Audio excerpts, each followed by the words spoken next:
तुम्हें अंदाजा भी नहीं है अभिजीत कि ये दवाइयाँ क्या असर करने वाली है। अगर सब हमारे प्लान के हिसाब से चला तो तुम अपने हाथों से सीआईडी को बर्बाद कर दोगे।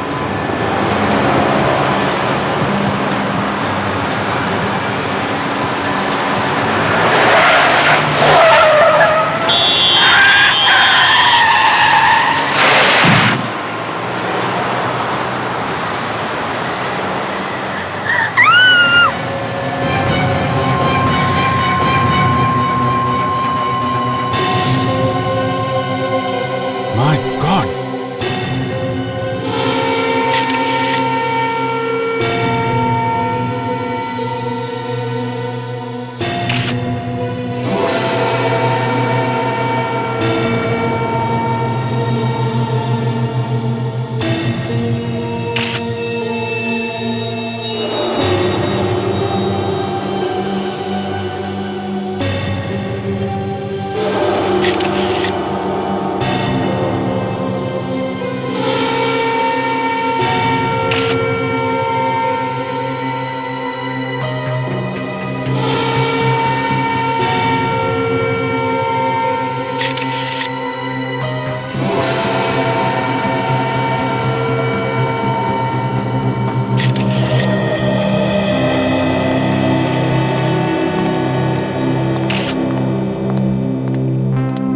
सर, शरीर अभी भी गर्म है। शायद थोड़ी देर पहले मौत हुई है और उसके गर्दन पे रस्सी का निशान है। लगता है गला घोट के मारा गया और इसके पास कोई ऐसी चीज है नहीं जिससे पता चल सके कि यह है कौन। वैसे अभिजीत, तुम तो जानते नहीं हो ना इस आदमी को। मैंने आपसे पहले भी कहा ना सर कि मैंने पहली बार देखा इस आदमी को। हाँ, पहली बार देखा है, वो भी उसकी लाश को, है ना? जी। और वो भी तुम्हारी ही गाड़ी। जी हाँ, गाड़ी तो मेरी ही है, लेकिन सर मैंने कहा ना कि मुझे पता नहीं चला सर ये लाश अंदर कैसे आ गई। है ना, बड़ी अजीब बात है कि अभिजीत की गाड़ी की पिछली सीट पर एक लाश थी और अभिजीत को दिखाई नहीं पड़ी। मैंने ध्यान नहीं दिया सर। और तुमने बताया कि जब तुमने गाड़ी बुक में पार्क की थी तब तो इलाज गाड़ी में नहीं थी। सर अगर उस वक्त पता चल जाता तो मैं आप लोगों को उसी समय फोन कर देता। हाँ। अच्छा, तुम वहाँ उस होटल में कितनी देर तक थे? हम लोग रात 11:30 से करीब 1:30 बजे तक थे। 11:30 बजे से 1:30 बजे तक? वैसे अभिजीत, तुम रात के 11 बजे से 1:30 बजे तक क्या करने गए थे? डिनर करने गए थे सर। मैंने बताया ना, मैं इनके साथ था सर। अरे हाँ, तो मैं भूल ही गया था। ये तुम्हारी नई दोस्त है ना, माया? वैसे अब तो भी बताया नहीं इनके बारे में। सर ये नई दोस्त है या पुरानी, इससे आप लोगों को कुछ नहीं लेना देना है। लेना देना है अभिजीत, अब क्या करें, लेना देना है। क्योंकि जब ये लाश तुम्हारी गाड़ी में मिली तब ये तुम्हारे साथ में थी, गाड़ी में। और अजीब बात यह कि इसने भी लाश को नहीं देखा। सर आप इसको बीच में मत घसीटिए। मैं आपको बता रहा हूँ ना, लाश के बारे में जो कुछ मालूम है मैं आपको बता रहा हूँ। अभिजीत, एक मिनट। अगर तुम लाश के बारे में सब कुछ बता रहे हो तो ये बताओ कि ये लाश तुम्हारे बंद गाड़ी में आई कहां से और कैसे? सर वो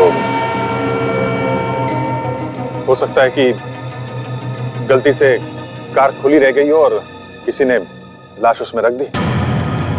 अरे अभिजीत, तुम तो एक सीआईडी ऑफिसर रह चुके हो और इतनी बड़ी गलती?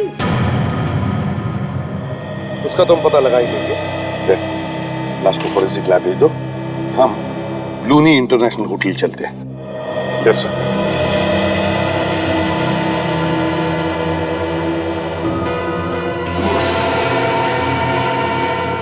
चलो गए।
आपकी वो दवाओं से सिर दर्द तो बिल्कुल चला गया मेरा।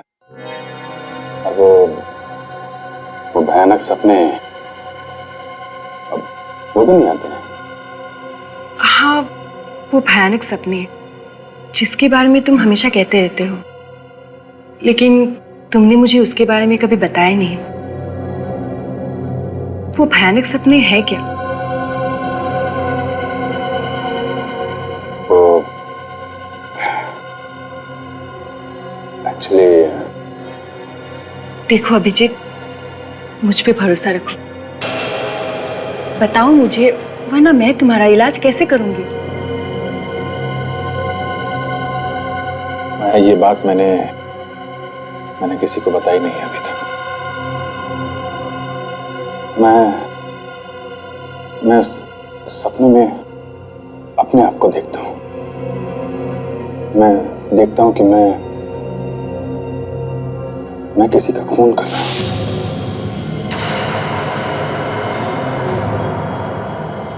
वो भी एक सीआईडी ऑफिसर की तरह नहीं, एक अपराधी की तरह। तुम जानती हो कि मुझे पुरानी बातें याद नहीं रहती। 13 साल पहले की जो भी बातें मुझे याद आती हैं, उसमें मैं अपने आप को खूनी की तरह देखता हूं। एक सीआईडी ऑफिसर जो पहले अपराधी था।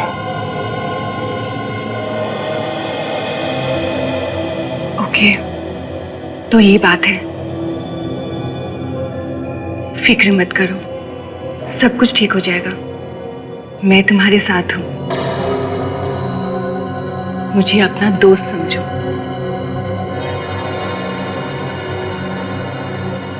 दोस्त?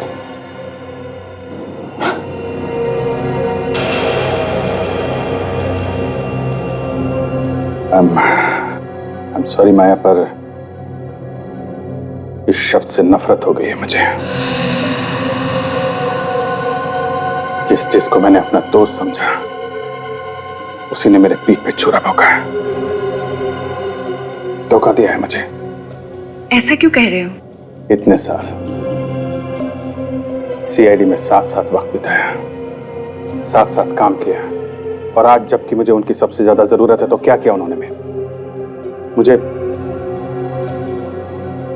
बाहर फेंक दिया, निकाल दिया मुझे। इस दुनिया में कोई किसी का दोस्त नहीं है माया। I'm very sorry। मतलब दवाई अपना काम कर रही है। अब ये अभिजीत अपने दोस्तों पर तो क्या, दया और एसीपी पर भी भरोसा नहीं करता। वाह। I'm sorry। मैं तुम्हें अपनी परेशानियां बताने लगा। I'm very sorry। क्या बताने वाली थी तुम? तुमने मुझे यहाँ बुलाया तो कुछ बताना चाहती थी ना मुझे तुम? हाँ, एक्चुअली एक आदमी है जो आपसे मिलना चाहते हैं, और ये सब सुनने के बाद मुझे भी लगता है कि आपको उससे मिलना चाहिए। कौन है आदमी? है कोई जो इस वक्त आपकी मदद कर सकता है। मेरी मदद? ठीक है, कब मिलना है? कल दोपहर को। फिर मिलते हैं। अरे आप जाओगे कैसे घर? मैं टैक्सी ले लूंगी, डोंट वरी। नहीं, आप इतनी रात हो गई है, मैं आपको छोड़ देता हूँ ना। नहीं, आप परेशान मत हुइए, मैं चली जाऊंगी। नहीं, परेशानी की क्या बात है, मैं आपको छोड़ देता हूँ। आइए प्लीज। थैंक्स।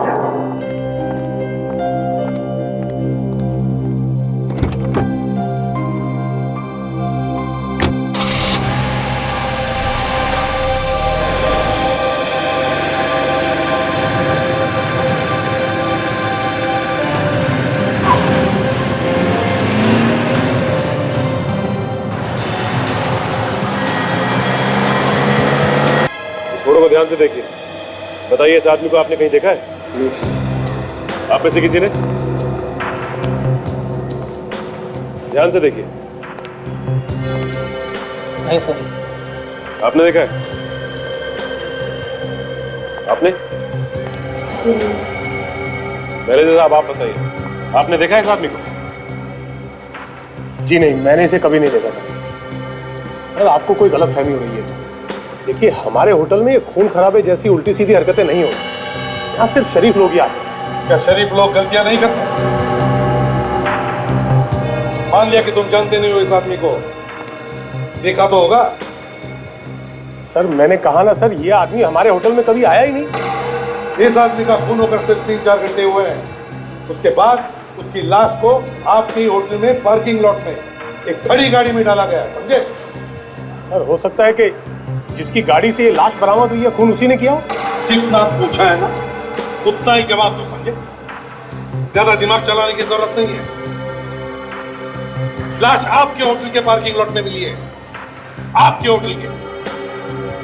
सर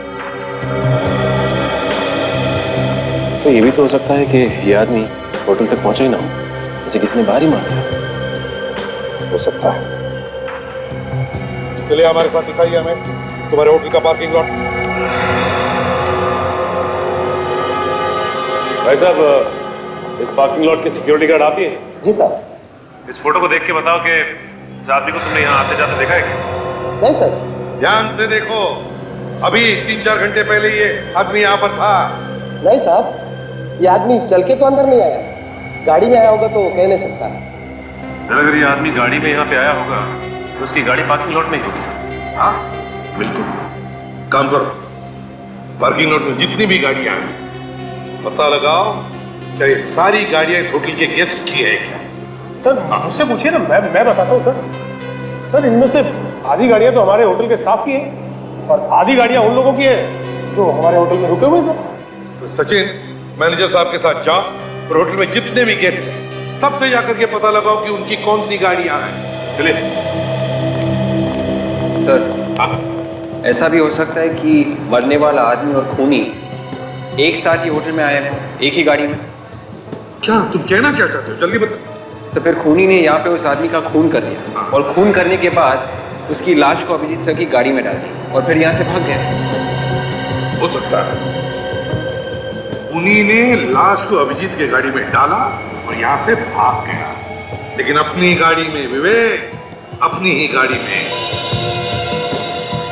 होटल के अंदर जितनी भी गाड़ियां आती जाती हैं उन सब के नंबर नोट करते हो तुम? हाँ साहब, सब कुछ लिखा हुआ है। विवेक रजिस्टर चेक करो, देखो पिछले 3-4 घंटों में कितनी और कौन सी गाड़ियां अंदर बाहर।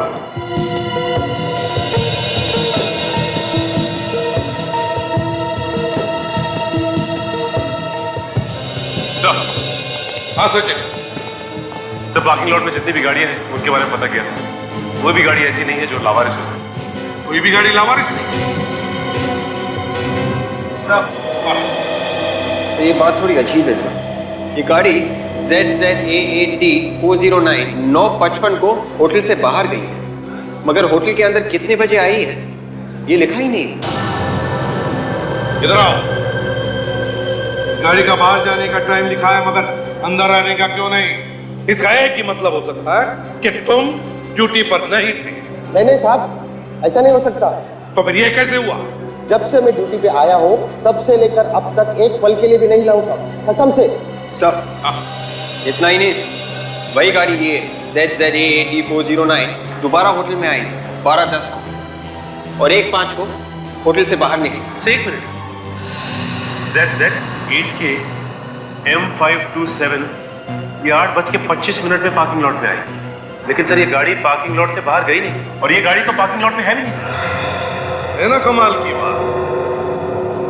एक गाड़ी ZZAAD 409 पार्किंग लॉट में एक बार अंदर आती है मगर 2 बार बाहर जाती है, 2 बार, लेकिन एंट्री अंदर आने की सिर्फ एक। तो फिर ये दूसरी गाड़ी ZZ8K M527 ये गाड़ी एक बार अंदर आती है मगर बाहर जाती ही नहीं, गायब। कैसे?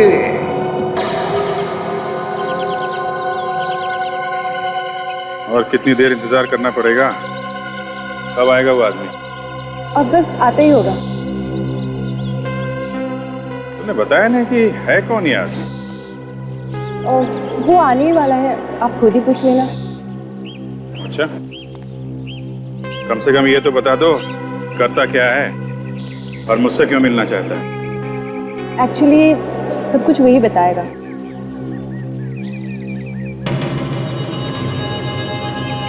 क्या हुआ? वही सरदर्द। वैसे भी नाक में दम करके रखा हुआ है, इसे चुप ही करवा देती हूँ। ये माया मुझसे बर्दाश्त नहीं हो रहा है।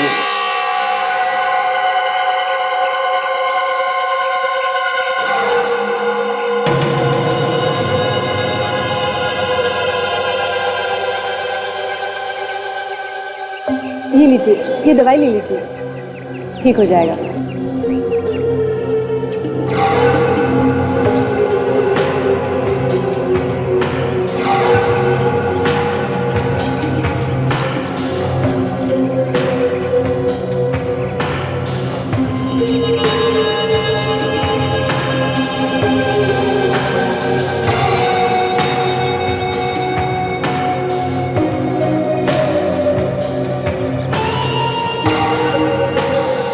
हेलो अभिजीत। हेलो, कौन हो तुम?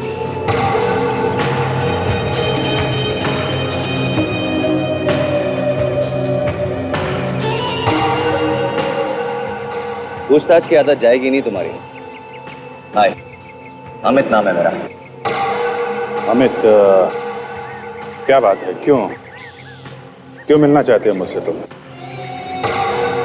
माया ने मुझे बताया कि पिछले दिनों तुम्हारे साथ क्या हुआ।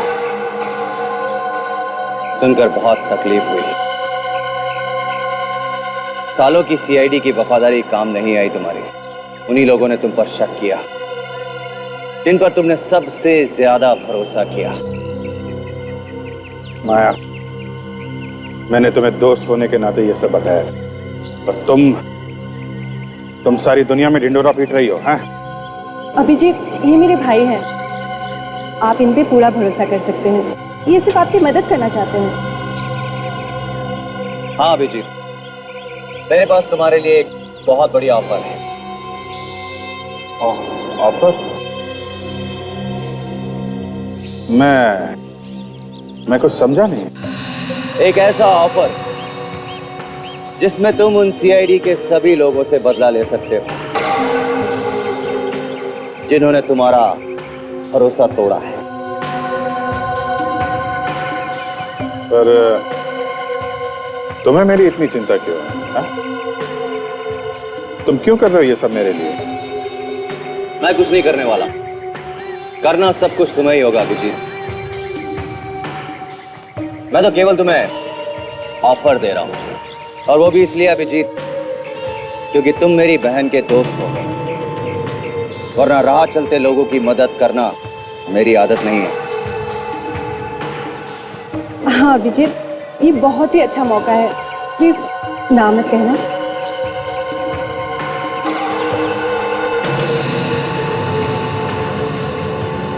नहीं मतलब इतना बड़ा डिसीजन मुझे सोचने के लिए थोड़ा वक्त चाहिए। मैं ये फैसला अभी नहीं कर सकता। देखो अभिजीत, मेरे पास फालतू वक्त नहीं है। तुम्हारे पास आज का दिन है, जितना सोचना है सोच लो।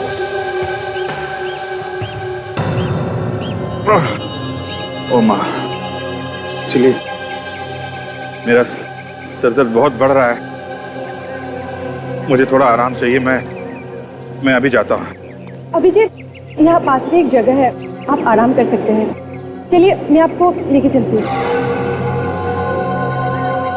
मैंने तुम्हें कहा था ना अभिजीत के ऊपर नजर रखने के लिए। हाँ? उसे कोई भी जरूरत हो तो मुझे बताना। कहा था कि नहीं?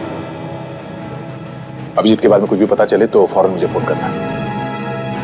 हाँ, मैं जानता वो ठीक है, मगर आजकल काफी परेशान रहता है, पता नहीं क्या कर बैठेगा। मैं तुम्हें बाद में फोन करता हूँ। क्या हुआ, क्या पता चला? नहीं सर, खोए हुए लोगों की लिस्ट में तो नहीं है। सर मैंने पुलिस स्टेशन से पता कर लिया, इन 24 घंटों के अंदर किसी के भी लापता होने की कोई रिपोर्ट नहीं निकलेगी। और सर हमारे रिकॉर्ड के सारे क्रिमिनल्स के साथ उसके उंगलियों के निशान मिलाकर देखें, ये उसमें भी नहीं है सर। नहीं है, ये है कौन? सर आरटीओ से आ रहा हूँ सर। दोनों गाड़ियों के रजिस्ट्रेशन नंबर के बारे में पता लग गया। जो गाड़ी होटल में एक बार अंदर आई थी और 2 बार बाहर गई थी, उसकी नंबर प्लेट नकली है सर। ऐसा कोई रजिस्ट्रेशन है ही नहीं। नकली नंबर प्लेट? और वो दूसरी गाड़ी जो अंदर आने के बाद बाहर गई नहीं? दूसरी गाड़ी एक कार रेंटल कंपनी की गाड़ी है sir, A to Z agency. ये लोग किराए पे कार देते हैं। किराए पर ली हुई गाड़ी, A to Z car rental agency. ZZ8KM527 number की गाड़ी किसने आपके यहाँ से किराए पर ली थी? जी सर, किराए पर तो जरूर दी गई थी, पर वो कार तो वापस आ चुकी है। वापस आ गई? कब? सर आज सुबह ही। कौन कौन वापस लेकर आया था गाड़ी? सर पता नहीं, जब सुबह मैं यहाँ पर आई तो ये गाड़ी पहले से ही यहीं पे थी और इसकी चाबी भी इसके अंदर ही लगी हुई थी। ये कैसे हो सकता है? किसी को बिना बताए कोई गाड़ी छोड़ के कैसे जा सकता है? हो सकता है आपका ड्राइवर छोड़कर गया होगा। नहीं सर, इस गाड़ी के साथ कोई ड्राइवर नहीं था और ये हमारे किसी रेगुलर कस्टमर ने मंगवाई थी। रेगुलर कस्टमर ने? है कौन ये रेगुलर कस्टमर? एक सेकंड सर, मैं चेक करके बताती हूँ। जल्दी।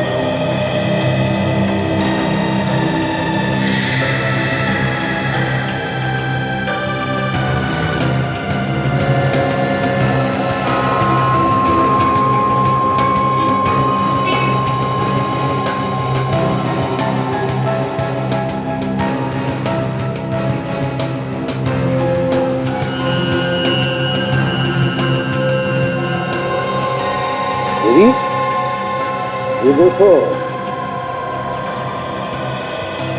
दम जैसे लग रहा है। लगता है किसी ने असली नंबर प्लेट पर नकली नंबर प्लेट चिपकाई है।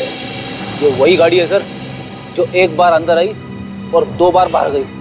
ये गाड़ी पहले असली नंबर प्लेट से होटल के अंदर आई, फिर वहां पर असली नंबर प्लेट के ऊपर नकली नंबर प्लेट चिपकाई गई, फिर ये गाड़ी बाहर गई, अंदर आई और दोबारा बाहर गई नकली नंबर प्लेट के साथ। सर? हाँ सर, ये कार एक होटल से मंगवाई गई थी, होटल ब्लूनी इंटरनेशनल। देखिए सर। होटल ब्लूनी इंटरनेशनल? जी। मेरी तो वही होटल है ना, ब्लूनी इंटरनेशनल, जहां पर अभिजीत की गाड़ी में लाश डाली गई। ये सर। किसने बुकिंग की थी इस गाड़ी की? सर पता नहीं, यहाँ नाम पता तो कुछ नहीं लिखा, पर सर ब्लूनी इंटरनेशनल से इतनी गाड़ियों की बुकिंग होती है कि हम फोन पे ही गाड़ियाँ बुक कर देते हैं, कोई नाम पता नहीं पूछता। दया को फोन करो और कहो कि वो होटल ब्लूनी इंटरनेशनल जाए और पूछताछ करे इस गाड़ी के बारे में। हमें पता चला कि 10 तारीख को A to Z कंपनी से यहाँ पे एक गाड़ी भेजी गई थी। हमें ये पता करना है कि ये गाड़ी किसके लिए मंगवाई गई थी और उस आदमी का नाम क्या है, जरा चेक करके बताओ। जी सर।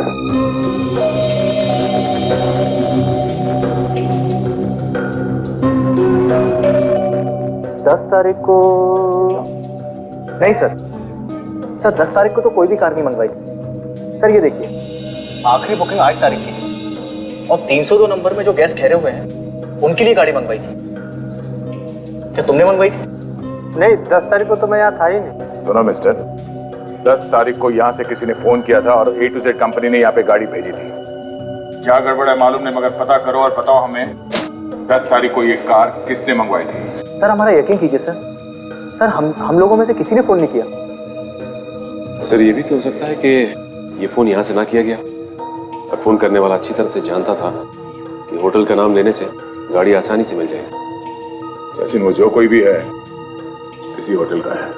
सर एक मिनट सर याद आया, उस दिन A to Z कंपनी के ड्राइवर को मैंने होटल में आते हुए देखा था, लेकिन महेश ने उसे बाहर ही रोक लिया। महेश? कौन है ये महेश? महेश इसी होटल में काम करता है, पहले ट्रैवल डेस्क पे हमारे साथ ही था। इसका मतलब ये सारे के सारे नंबर उसके पास होंगे और वो कभी भी आसानी से गाड़ी बुक करवा सकता है। जी सर। इस वक्त महेश है कहाँ? आज तो महेश आया नहीं है। मैनेजर साहब उसे सुबह से ढूंढ रहे हैं, फोन भी नहीं उठा रहा। सचिन, लगता है यही वो आदमी जिसे हम ढूंढ रहे हैं। इसका घर का एड्रेस बताना। यार थारू के इस आदमी को पहचानना मुश्किल हो गया है, कहीं से भी कुछ भी पता नहीं चल रहा है। हम किस लिए बॉस? हम मदद करेंगे ना। वो कैसे?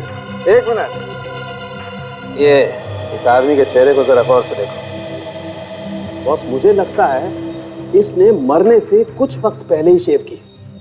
और ये देखो, इस शेव की वजह से ही इसके चेहरे पर ये कट भी लगा हुआ है। इसमें कौन सी बड़ी बात है डॉक्टर साहब? इसने पुरानी ब्लेड से दाढ़ी की होगी। नहीं ब्रेडी, बात पुरानी ब्लेड की नहीं है। बॉस, जरा गौर से देखो इसके चेहरे को।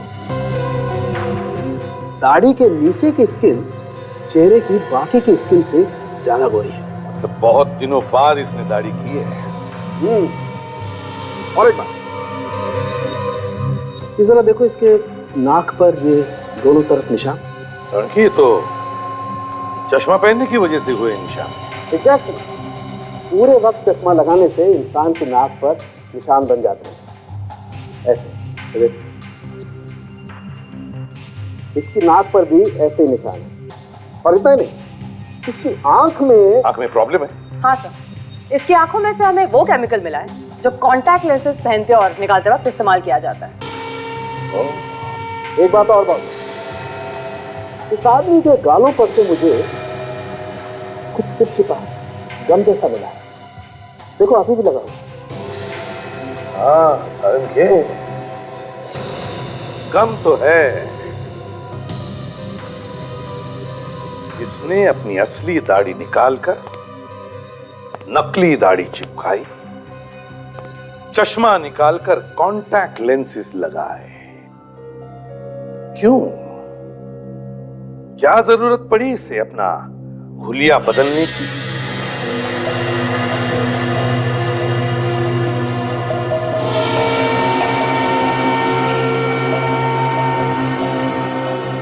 पूरा घर उलट पुलट कर दिया है। लगता है कोई कुछ ढूंढ रहा था यहाँ पे। हाँ सर, महेश भी दिखाई नहीं दे रहा था। क्या उसे कुछ हो तो नहीं गया? या तो उसे कुछ हो गया या फिर वो घर छोड़ के भाग गया है।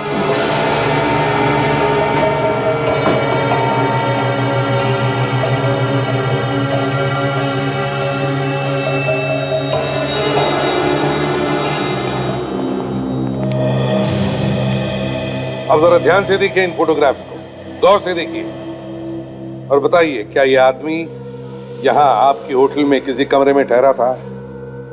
देखिए जरा ध्यान से। हाँ सर, मैंने इसे यहाँ देखा है। हाँ सर, मैंने भी देखा है। देखा है तो फिर जल्दी बताओ, कौन से कमरे में ठहरा था ये? सर, मुझे नहीं लगता ये यहाँ होटल में ठहरा हुआ था।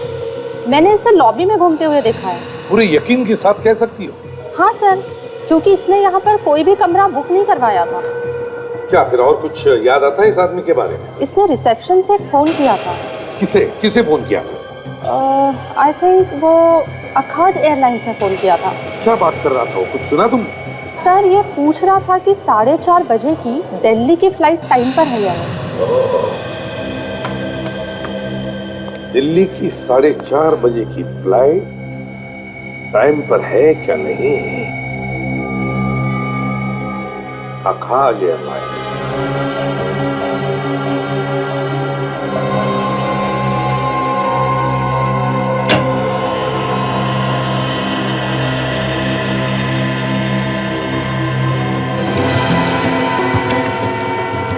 सचिन।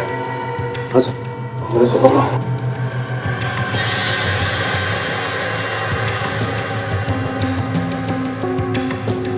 मर चुका है सर।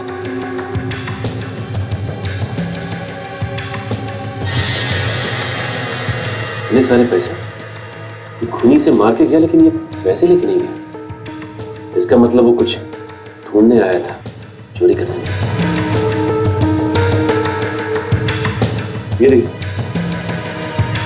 इसका लाइसेंस है। ये महेश ही है।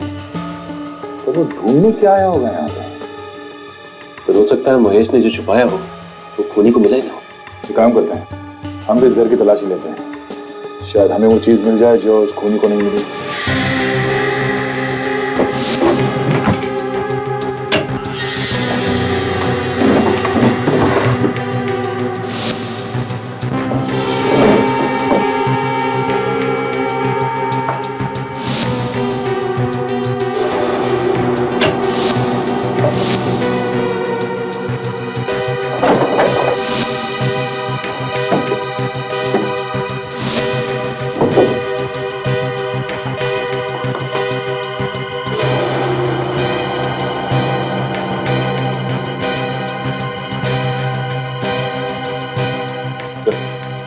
यहाँ तो कहीं कुछ नहीं मिला। ये देखो, इतनी पुरानी रुई।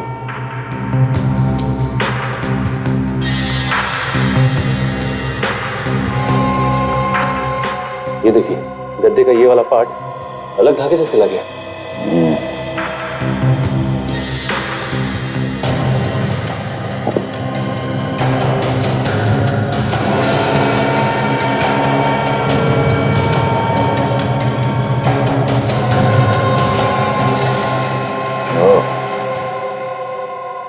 कमरा नंबर 225,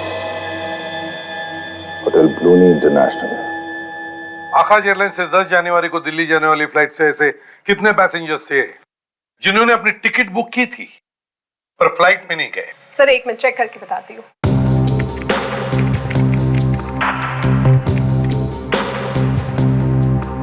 सर 7 पैसेंजर्स ऐसे हैं जिनकी सीट्स तो कंफर्म थी पर वो आए नहीं। तो क्या उन 7 पैसेंजर्स ने अपने पैसे वापस मांगे? नहीं सर, सिर्फ 4 लोग ऐसे थे जिन्होंने पैसे वापस मांगे और फ्लाइट से थोड़ी ही देर पहले अपनी टिकट्स कैंसिल करवा दी। और बाकी 3 उन्होंने क्या किया?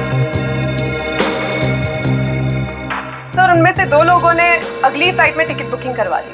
इस एक ने क्या किया? सर उसने ना ही टिकट कैंसिल करवाई ना ही तो पैसे वापस लिए। क्या नाम क्या है इसका? है कौन ये? सर मिस्टर कुमार है कोई, उनका पासपोर्ट नंबर लिखा है। सर वो यहाँ के नहीं नायरोबी से आए हैं। मतलब एनआरआई था? कुछ लिखा है उसके बारे में? सर उनका टिकट नायरोबी से मुंबई का था और फिर यहाँ से वो दिल्ली जाने वाले थे। अगर ये दिल्ली जाने वाला था तो फिर मुंबई में क्यों रुका? सर उनका फोन आया था, वो बता रहे थे कि नायरोबी से आने के बाद वो 8 घंटे मुंबई में रुकेंगे और फिर यहाँ से दिल्ली जाएंगे। 8 घंटे वो मुंबई में रुकने वाला था और फिर दिल्ली जाने वाला था। अच्छा, करने वाला क्या था वो 8 घंटे मुंबई में? किसी होटल में रहने वाला था क्या? कोई नाम वाम दिया है उसने? नहीं सर, होटल के बारे में तो नहीं पर उनके वापसी की टिकट के बारे में लिखा हुआ है। क्या? सर 1 हफ्ते बाद वो दिल्ली से हांगकांग जाने वाले हैं। 1 हफ्ते बाद दिल्ली से हांगकांग जाने वाला था? अच्छा, मिस्टर कुमार, नैरोबी वाला। इस कुमार की पूरी जन्म पत्रिका चाहिए मुझे।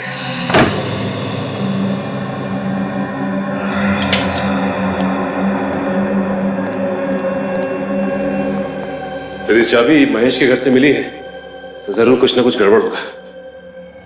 देखते हैं ऐसा क्या है इस कमरे में जिसकी वजह से महेश ने अपनी जान दे दी।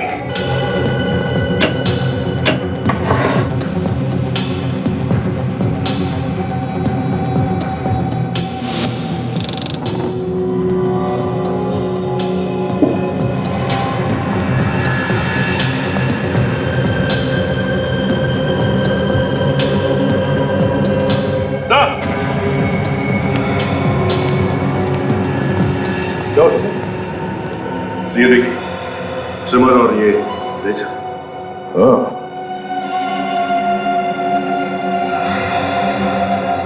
मतलब यहाँ पे कोई तो था जिसने शेविंग भी की है और ये ट्रिमर भी इस्तेमाल किया है। आप तो कह रहे थे कि यहाँ पे ये कमरा किसी को दिया नहीं गया? हाँ, ये क्या? सच बताइए, कौन था यहाँ पे?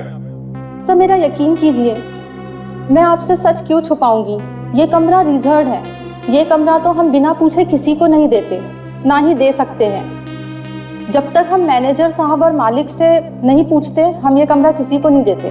तुम्हारे मैनेजर को बुलाओ जरा। सब वो कुछ जरूरी काम से बाहर गए हैं, कल ही आएंगे और उनका फोन भी बंद है। लगता है ये मैनेजर और महेश मिले हुए हैं आपस में। अच्छा, महेश ही जानता था कि कमरा रिजर्व है और हमेशा बंद रहता है? हाँ सर, लेकिन ये तो होटल में सभी जानते हैं। और इस होटल के मालिक मिस्टर सम्राट, वो कहाँ हैं? उनसे बात कर सकते हैं? सर सम्राट सर तो पनवेल में हैं। कल रात उनके इकलौते बेटे ब्लूनी पर हमला हुआ था। वो हॉस्पिटल में है और उसकी हालत बहुत खराब है। वो आईसीयू में है। ब्लूनी पे भी हमला हुआ? कैसे? अच्छा, तो कुमार पैसे लेता था खून करने के लिए? Contract killer? हाँ सर, नायरोबी पुलिस ने पक्की खबर दी है सर कि कुमार एक बहुत ही पहुंचा हुआ सुपारी किलर था सर। वो कभी भी कहीं पे भी कोई भी सबूत नहीं छोड़ता था, इसलिए वो आज तक गिरफ्तार नहीं किया जा सका था। सर, नैरोबी का कॉन्ट्रैक्ट किलर यहाँ मुंबई में क्या करने आया होगा, और वो भी सिर्फ 8 घंटे के लिए?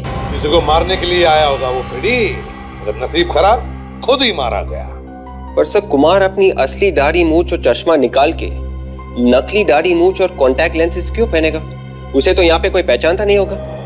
विवेक, उसने अपनी दाढ़ी मूछें हटाकर कॉन्टैक्ट लेंस इसलिए लगाया होगा कि खून करते वक्त अगर उसे कोई देख ले तो उसे पहचान न ले उसके असली रूप में। और फिर उसने यह भी प्लान किया होगा कि खून करने के बाद वो दिल्ली चला जाएगा अपने असली रूप में। असली रूप में मतलब नकली दाढ़ी और मूछें लगाकर, चश्मा लगाकर। और फिर यह भी सोचा होगा कि जब 7-8 दिनों बाद उसकी दाढ़ी मूछें उगेगी तो हांगकांग चला जाएगा अपने असली रूप में।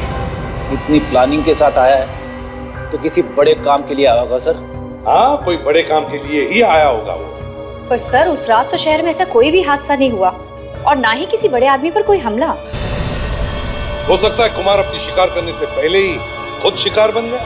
पर सर, ये कुमार किस पर हमला करने वाला था ये बात अभी तक पता नहीं चली है सर। वो भी पता चल जाएगा विवेक, वो भी पता चल जाएगा। सर, घूम फिर कर हम वहीं पर आ गए हैं। देखा जी, इसी चक्कर में एक बात तो पता चली गई सर। क्या पता चल गया? यही कि उस रात एक बड़े आदमी पर हमला तो हुआ था सर, लेकिन मुंबई में नहीं, मुंबई से थोड़ी दूर पनवेल में। पनवेल में? किस पर हुआ हमला? ब्लूनी पर सर। ये होटल ब्लूनी इंटरनेशनल के मालिक सम्राट का बेटा है। होटल ब्लूनी इंटरनेशनल? हाँ सर, और ये मरा नहीं है, आईसीयू में एडमिट है सर, और इसकी हालत काफी नाजुक है। पनवेल में इंटरनेशनल एयरपोर्ट से 1 घंटे की दूरी पर? मतलब कुमार का प्लान था कि खून करके सीधे एयरपोर्ट चले जाए। ये ब्लूनी पनवेल में कर क्या रहा था? पनवेल में कर क्या रहा था? और फिर सब कुछ इस होटल ब्लूनी इंटरनेशनल से ही क्यों जुड़ा हुआ है? हॉस्पिटल में चलना होगा। मेरा बेटा अभी तक होश में नहीं आया है। आप लोग क्या कर रहे हैं डॉक्टर? मिस्टर सम्राट, हम लोग अपनी तरफ से पूरी कोशिश कर रहे हैं डॉक्टर प्रकाश, लेकिन हमें कोई रिस्पांस नहीं मिल रहा है। डॉक्टर, ब्लूनी मेरा इकलौता बेटा है, प्लीज किसी भी कीमत पर बचाइए उसे। देखिए मिस्टर सम्राट, हम लोग जो जो कर सकते हैं वो कर रहे हैं। बी पेशेंस, धीरज रखिए, सब ठीक हो जाएगा। Okay, B patience. डॉक्टर विद्या, गायनेकोलॉजी वार्ड में आपकी सख्त जरूरत है। क्या पता चला मैनेजर के बारे में? सर, अब तक तो कुछ नहीं, लेकिन फ्रेडी और काजल पता लगाने गए हैं सर। डॉक्टर प्रकाश, सम्राट जी, आपकी कैजुअल्टी वार्ड में सख्त जरूरत है। मैं एसीपी प्रद्युमन, सीआईडी से। सीआईडी? जी कहिए। सम्राट जी, हमें पता चला है कि आपके बेटे पर जो हमला हुआ वो किसी ने सुपारी दी थी, कॉन्ट्रैक्ट दिया था आपके बेटे का खून करने के लिए। कॉन्ट्रैक्ट के लिए? जी हाँ, इतना ही नहीं, वो खूनी, वो किलर आप ही के होटल में ठहरा था, कमरा नंबर 225। क्या कह रहे हैं? मुझे कुछ समझ नहीं आ रहा। एक ही आदमी था जो सब समझा सकता था, महेश, और अब उसका भी खून हो गया। महेश का खून हो गया है? जी हाँ, इसका मतलब तो यही है कि कोई और भी है जो इन सब के बारे में जानता है। शायद आपका मैनेजर। मेरा मैनेजर?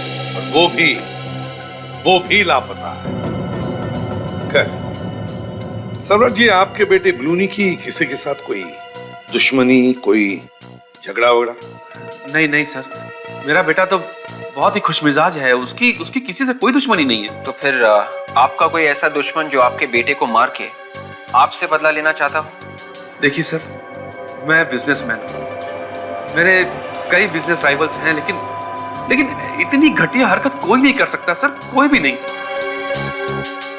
वैसे ब्लूनी पनवेल क्यों गया था, कुछ पता है आपको? सर, वहां पे वो अपनी एक फ्रेंड आशिया से मिलने गया था। अपनी फ्रेंड आशिया से मिलने? सम्राट सर, आपके बेटे की तबीयत ज्यादा खराब हो गई, डॉक्टर साहब बुला रहे, चलिए। ब्लूनी हो गया?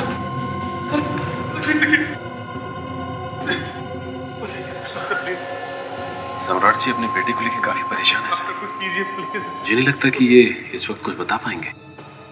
सचिन, इस ब्लूनी पर हमला होते हुए किसी ने तो देखा होगा, किसी ने तो देखा होगा। हर शुक्रवार को सिद्धांत ऑफिस से 10 बजे आता था। उस दिन भी वैसे ही 10 बजे आ गया था और आते ही उसने आशिया को तैयार होने के लिए बोला।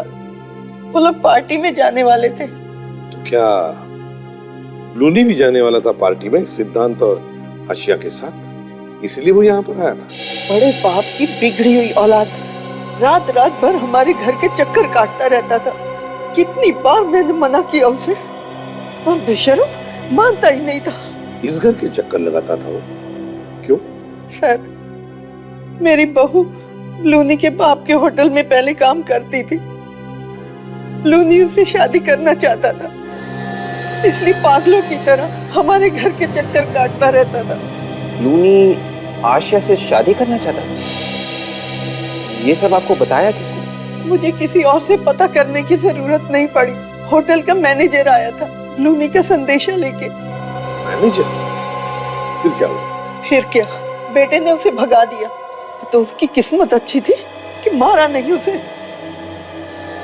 अच्छा ये बताइए, जब सिद्धार्थ और आशिया पार्टी में जाने के लिए निकले तब क्या हुआ? होना क्या था, मैं ऊपर सोने के लिए जा रही थी, इतने में बाहर से कोई आवाज आई। कैसी आवाज? 2 पटाखे फूटने जैसी आवाज। उसके तुरंत बाद एक लड़के की चीखने की आवाज आई। वो ब्लूनी की आवाज थी। मार दूंगा तुझे, मार दूंगा कह के चिल्ला रहा था। और फिर तीसरे पटाखे की आवाज। मतलब 3-3 गोलियां चली उस रात? हाँ। मैं जब दौड़ के नीचे गई तो वहां देखा ब्लूनी खून से लथपथ तड़प रहा था और मेरा बेटा सिद्धांत और बहू दम तोड़ चुके थे। खत्म हो गया था, खत्म हो गया था। अच्छा ये बताइए, जिस आदमी ने गोलियां चलाई थी वो आपको दिखाई नहीं दिया? आपको किस पर शक है? मुझे मालूम है, मुझे मालूम है कौन है वो।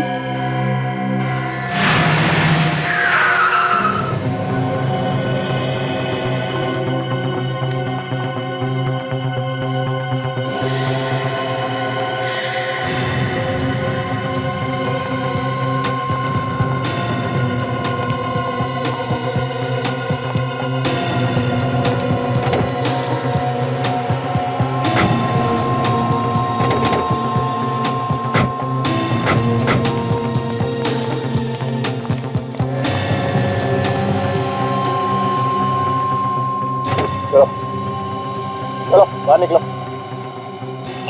आप लोग चुप। शादीशुदा औरतों के घर रिश्ते लेकर जाते हो? हाँ? मैं रिश्ते ले चलो इसे।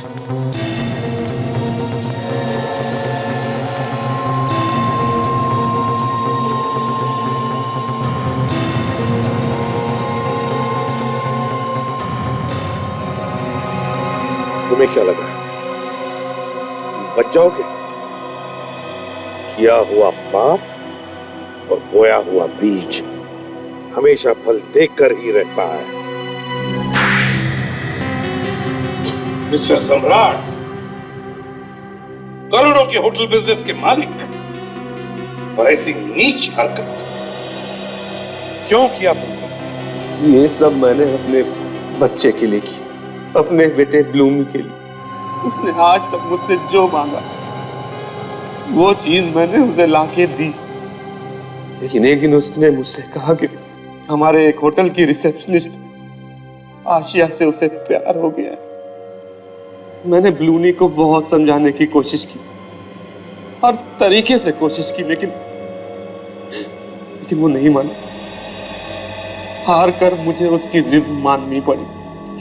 लेकिन वो लड़की आशिया शादीशुदा थी, इसलिए सबसे पहले मैंने उसे समझाया कि वो अपने हस्बैंड सिद्धांत को तलाक दे दे और मेरे बेटे से शादी करे। एक शादीशुदा लड़की को अपने बेटे से शादी करने के लिए समझाने पहुंच गए तुम? बेशर्मी की भी हद होती है। फिर क्या हुआ? बताओ। मैंने आशिया को पैसों का लालच दिया, वो मान गई, लेकिन उसका पति सिद्धांत वो थोड़ा टेढ़ा निकला। वो किसी भी कीमत पर आशिया को तलाक नहीं देना चाहता था। इसलिए मैंने सोचा कि सिद्धांत को ही रास्ते से हटा दिया जाए। और इसीलिए तुमने नैरोबी से कुमार को बुलाया? हाँ, कुमार असली नंबर वाली गाड़ी से होटल में आया। होटल के कमरे में जाके उसने अपनी दाढ़ी मुझ साफ कर ली, और इसी बीच महेश ने नकली नंबर प्लेट उस गाड़ी पर लगा दिया। लेकिन महेश को यह नहीं पता था कि कुमार एक खूनी है। नकली नंबर प्लेट वाली गाड़ी में बैठकर कुमार आशिया के घर की तरफ गया, सिद्धांत का खून करने के लिए ना।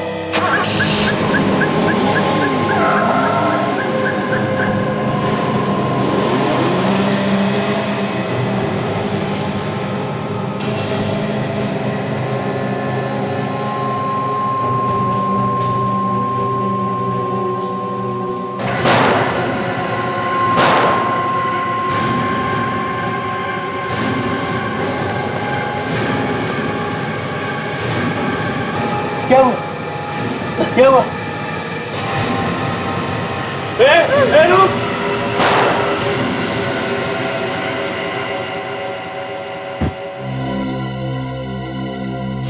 सम्राट जी, जिस बेटे के लिए तुमने ये सब किया, कुमार ने तो उससे भी मार दिया। फिर क्या किया तुमने? मैंने कुमार को उसकी गलती की सजा दी।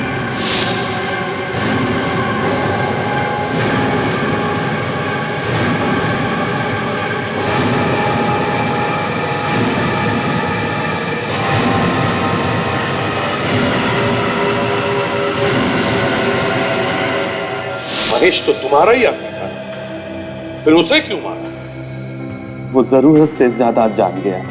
अपने बेटे के प्यार में अंधे होकर तुमने 3 खून किए। उसके बदले में क्या मिला तुम्हें? खो दिया ना अपने ही बेटे को। फांसी से भी बढ़कर सजा मिली है तुम्हें। अब जिंदगी भर जेल में सड़ते रहना उसी बेटे की याद में।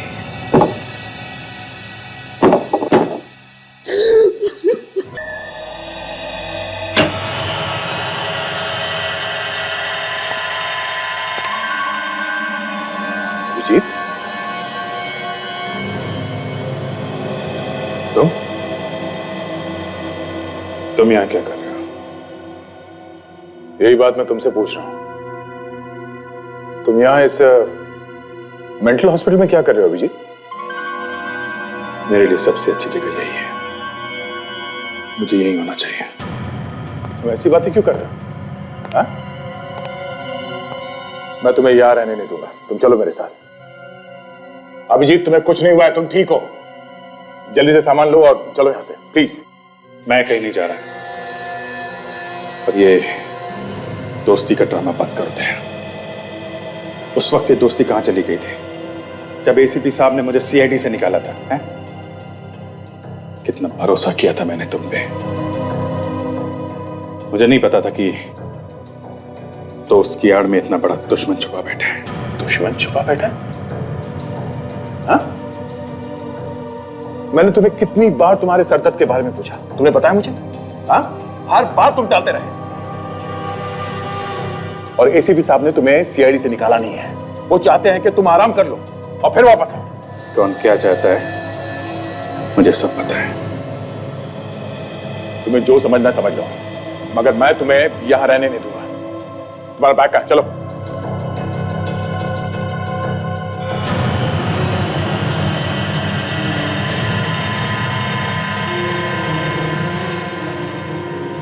मेरी जिंदगी में दखलंदाजी करना बंद करो दया। अपने काम से काम रखो, समझे? चले जाओ यहां से। अभिजीत, मैंने बोला ना, चुपचाप चले जाओ यहां से।